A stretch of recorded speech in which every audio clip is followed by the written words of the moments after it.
Hello, everyone, and welcome. My name is Julie Mann. I'm also known as the Habit Fixer, and I love helping women regain their mojo and age well.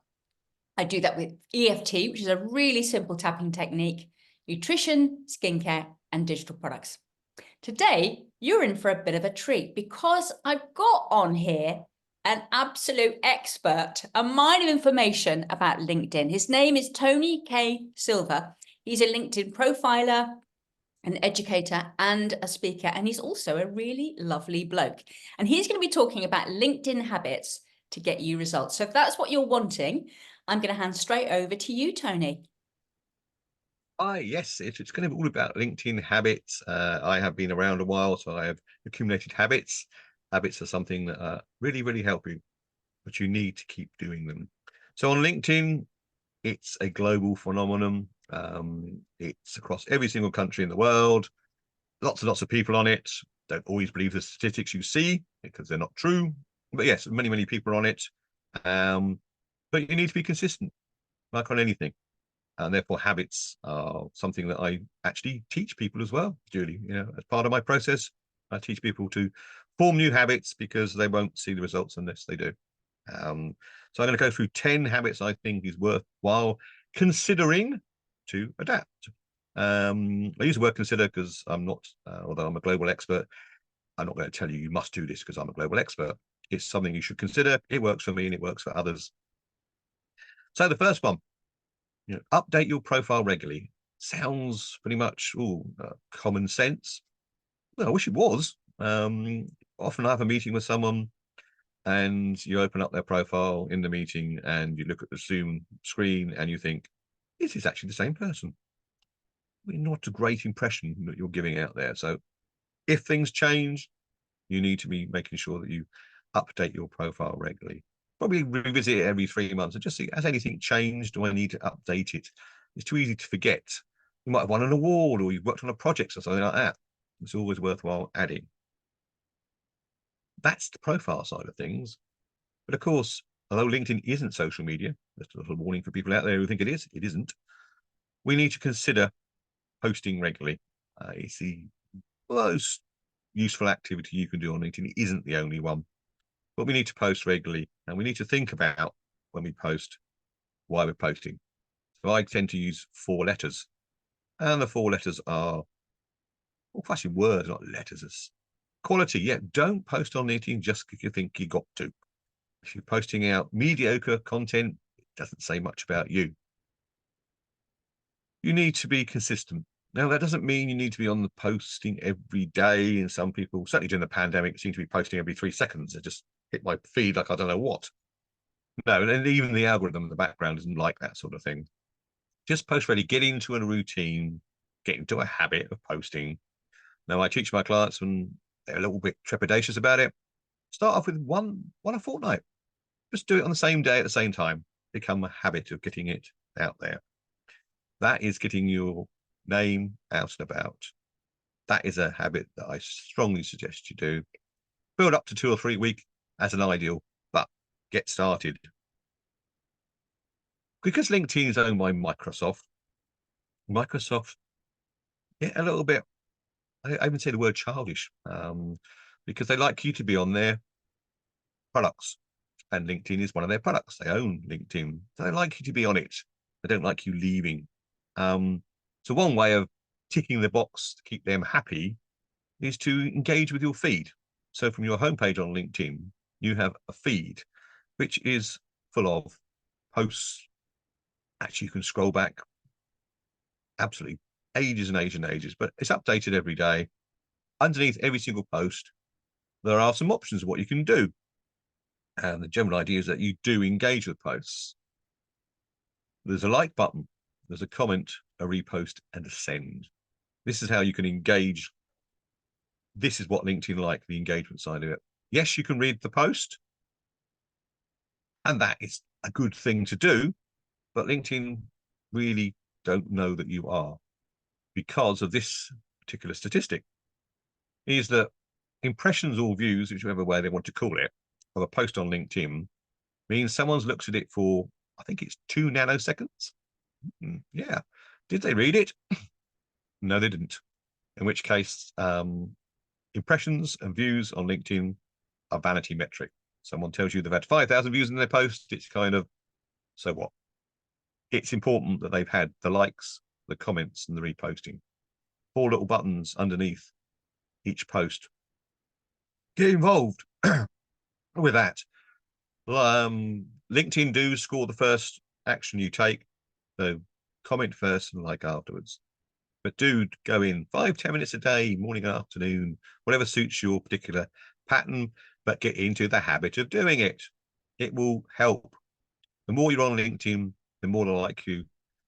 The output of that is that you'll get more reach for your posts, you'll get found higher up in the search rankings, and you'll stop being anonymous, where most people on LinkedIn really are quite anonymous. They don't realize it until I start working it through with them. They realize how poor it actually is for them.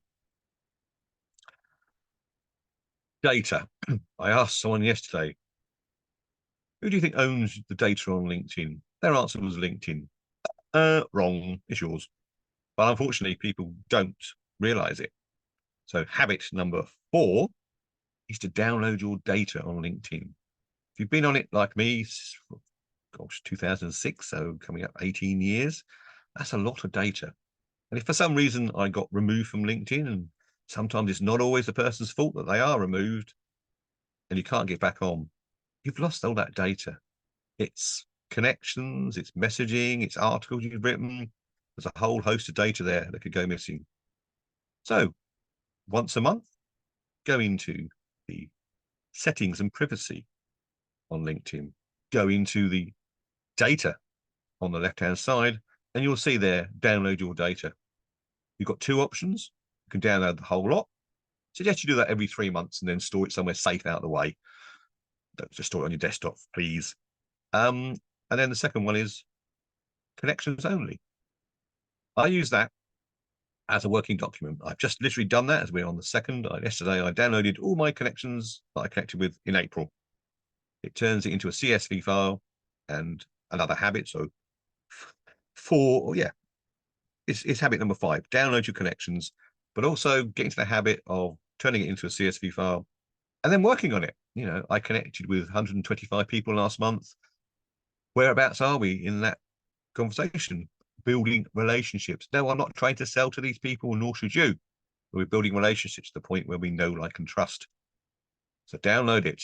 Tip number 5, download your connections, turn it into a CSV file, and then every day, sort of habit 5, 6.1, go in and just reach out to 3 or 4 people. Have a look at their profile, see what you've done in the message trail with them. Do you owe them something? Do they owe you something? But don't just leave it there. You connected for a reason. Or if they reached out to you, find out what it was. It could be that they're interested in what you do. So yeah, download your connections. Going back up to the top of the profile, when you land on someone's profile, you get to see certain things, the banner behind their head, and the headline that sits underneath their name. Again, good idea to update those. But get into the habit of updating your headshot, please, because ultimately I've seen too many headshots where they've either been full length, so it's not a headshot, so you can't really make out what the hell they look at. You're sort of squinting at the screen. Or as I say, you're looking at the person, as I am at the moment, of Julie, and Julie's profile picture on my other screen. And sometimes I'm going, is this the same person?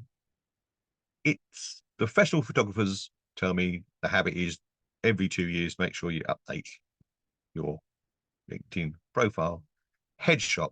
And yeah, and crop it so it is a headshot, so it can be seen properly on the LinkedIn app. Now, I'm afraid with the ladies, you've got it slightly tougher than us poor blokes. This here. Yeah, I've had this hairstyle for God knows how many years. So my headshot doesn't need to be done as often. But if you change your hairstyle and color regularly, you might need to consider making that habit a bit more recent and more regular. Habit number 7. LinkedIn has got groups. Now, for those of you who've used LinkedIn quite well and been using it for many, many years, you know, back in the old days, or pre-Microsoft, as we call it, 2016, they were really useful. Lots of functionality. You kind of knew what was going on. They're involved. That all disappeared when Microsoft joined. And lots of people left. But I say to people, Go and have a look at groups. See what groups you're in and realize that maybe they're not that good for you. Are these groups where your ideal clients might be? The answer is probably no. So, if professional services are an ideal target, the lawyers and accountants and solicitors, go and join a group. I've just joined one. I'm doing this exact thing with a client earlier, and we joined a CEO group together because we're both interested in talking to CEOs because they're decision makers. And we both got straight in. I can now use groups to communicate with my ideal clients rather than just a local group or a group of LinkedIn trainers because we all know each other. So habit, update your groups regularly. Now, in that feed, you see posts, as I say. Get into the habit of commenting on it. But also, when you do comment on it, get into the habit of tagging the person. So the @ symbol, hit the @ symbol, it will immediately fill in the author's name. So they will now get a notification that you have responded to their post. You have made a comment. This is where the value is on LinkedIn, is the comments. If I see a post from Julie and she tags me in because she knows what to do. I see it, I get a notification, I come back in and I answer. We keep the conversation open. Don't close questions, please. But I also tag Julie back in so she knows that I've responded to her. And if she's got the time and the inclination, she'll continue the conversation, which is definitely a great habit because questions and answers are quite good, but turn it into something longer and LinkedIn loves it. Gets you better scores. People, connections. This is one of the biggest areas that people struggle with on LinkedIn, how to handle connection requests.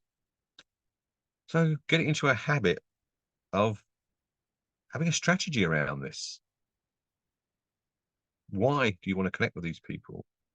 The habit needs to be formed, maybe even on a piece of paper with some sort of criteria, both of what you're going to reach out for, but also what you're going to accept coming in.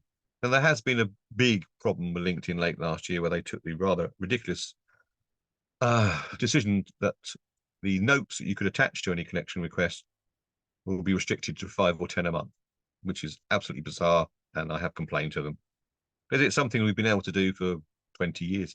LinkedIn's 21 on Sunday, so May the 6th, it turns 21. To start telling people they can't do that anymore, or if they want to, they've got to go and upgrade to premium and get charged for it, I think it's obscene. But we need to get into the idea of reaching out to people on a regular basis, but make sure that they fit a criteria. So the habit is don't accept anybody. There needs to be a reason that they are allowed into your connections. However big or small it is, it doesn't matter. And when you look out, be targeted. Don't go networking and try and connect to everyone in the room. Unless they are actually your ideal client, which is great. You're at a superb event and I want to go to it. But generally speaking, there'll be a mixture. My habit for that one is that I always look to get 2 or 3 people's names out of a meeting who I'm pretty certain I can have a one-to-one with, but there's a reason for it. And it's not a virtual coffee, as some people call it. They're potential clients. Mine, I'm a potential client of theirs. They're a collaborator. They're a great referrer. There's a reason for it. It's not just having a nice half-hour chat to pass the time of day. Your time's too precious. Don't do that. And then who's viewed your profile? On your home page, there's a little bit on the left-hand side, the left-hand menu. The habit is go and look at it at least twice a day. They've now changed it to profile viewers. I keep changing things on LinkedIn. I think they've got an intern with nothing better to do, and they just make changes from time to time for no apparent reason. Because actually, if you look at it in your profile and scroll down into your analytics panel, it's still called Who's Viewed Your Profile. Consistency there, sack that intern. Right, so go and look at it, left-hand side, there'll be a number. If you've got a standard LinkedIn profile, i.e. you're not paying, some people say to me, oh, I need to go premium, Tony. I need to see the last 90 days worth of people that looked at my profile.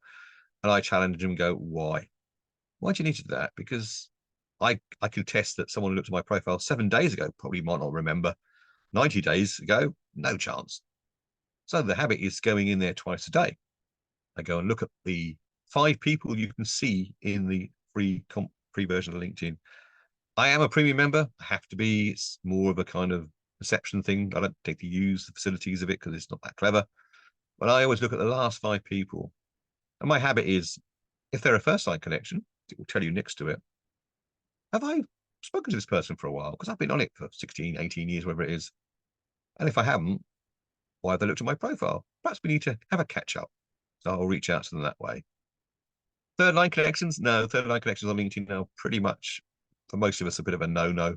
There are ways and means of getting around it. The second-line connections, absolutely. These are people that are connected to people that we know, and therefore they could be useful. I look at those. I click on their name. I go and look at their profile. First thing I do is go and look at their activities. Have they actually posted recently, or does it say this person hasn't posted for the last 6 months? Well, if they haven't, then they're not really worthwhile. But if they have and they're active, I reach out to them. I quite simply say, "As you recently viewed my profile?" Because I have. Always interested to see how you found me in the first place. And then was there something on my profile of interest that we could have a chat about? For me personally, because I've been doing this for years, 1 in 3 people say yes to that. So I'm getting people, because there was a reason they looked at it for a reason. So the habit is to actually help people because they've looked at your profile for a reason. I think you owe it to yourself to find out what that particular reason was. And therefore, going in twice a day gets the last 24, 48 hours, depending on how active your account is. But they're going to know that they've looked at your profile. It's not going to be something, oh, did I? And there could be a reason. It could be, that someone has referred them to you, etc., etc. So there's a mixture of habits on LinkedIn. It's all around. It sounds a lot, I must admit. Doing it in sort of a short 20-minute session, it does sound a lot, but they are quite simplistic. And if you don't adopt habits, you won't get the most effect out of LinkedIn. Wow, Tony, that was completely brilliant. I mean, it could be a dry subject for some, but actually I love the way you explained it in a way that I could understand so easily. It all made sense. You did say, I think, that you actually, the best thing to do is to comment and then like. I've been liking commenting. Why is that? Right. Okay. Last year, LinkedIn, because we monitor LinkedIn. Okay, I'm part of a big global collaboration of LinkedIn trainers. We work and we beta test products for LinkedIn, and we noticed that because they score it. Okay, a like, a comment, and a repost actually score, and they all score differently, but they were only scoring the first action that you took. We found this out. So, unfortunately, you're quite right. Most people, Julie, do exactly what you do because like comes first, comment comes next. You push the like button, and then you might comment afterwards. I tell you, the comment is worth 15 times more points than the like. That is why you need to comment. Because when you like someone's post, you get 1 point. They get 1 point. When you do it as a comment first, it's 15 extra reaches for the author and 12 for you. Definitely better than one, isn't it? I'm so glad I asked you. Wow, who'd have thought it? Is there such a thing as too many contacts? Yes, I believe there is. 30,000 is the limit on LinkedIn. I have no idea why people want 30,000. But then they're not me, and they've got their own business model. And again, I will put the word context into everything that I say. I think you can, and it's gets to the point where you've been on it for a while, and you've built it up. These people have since retired, are no longer involved. They don't take their profiles down, so they just sit there as a number in the background. I think I have a friend who is also a fellow speaker. And when I first met him, he said 600. That's all I'm ever going to have on LinkedIn, 600. If I'm at 600, you can't join. He said, luckily, like myself, he culls on a regular basis. He said, I'm culling at the weekend, you're in. But that was it. And actually, he works and writes for national papers, and he talks about this. He's a really top person on that front. And actually, when you think about it, it's amazing. You can keep 600 relationships going.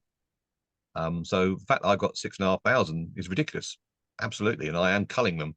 because I think that is too many. Too many people then say, oh, well, actually, the LinkedIn algorithm sort of works on percentages of your connections, which it does. So people collect. And I say, I may have done that in the past, and I'm eradicating that now. As I say, that list I download, I go through it again in 3 or 4 months' time. And if the people haven't engaged, I delete them. So people, even as 3 months ago, that connected with me, get kicked out. Because I tell them, I'm all about engagement. Why have you connected with me if you're well engaged? I don't need you. Gosh, that's So yeah. ghosting, LinkedIn ghosting. Yeah, who wants that? Goodness. No, that's so good to know. Is it possible for people to follow you, but you not to be having conversations with them, or there's no? Yeah, people could follow you. I mean, the rules on following have changed over the years. The current rule is that when people connect with you, they immediately follow you, but you can follow people without being connected to them. And I've got like 600 more followers than I have connections. So it's perfectly okay for people. The followers don't see as much. Again, followers is a social media type thing, and on LinkedIn it doesn't. So about 20% of what I do, the followers will get to see. Well, my connections can get to see it all if they need. So it's okay. But it's not social media, so I'm not particularly worried about my following. I'm more worried about my connections, which are my network. Yeah, absolute gold, Tony. Thank you. I know I'm going to be reaching out and asking more questions. So if you have really been engaged and you've learned something from what Tony's just shared, reach out. Check out his links. They'll be down below this video. Mine will be there as well. But yeah, get in touch with him and enjoy. If you have actually enjoyed it, then please subscribe. If you've really loved it, then share it with somebody who needs to hear it. There are so many people on LinkedIn. Wouldn't it be great if they were actually doing their LinkedIn efficiently and getting results? Tony, thank you so much for those gems. And thank you everyone else for watching.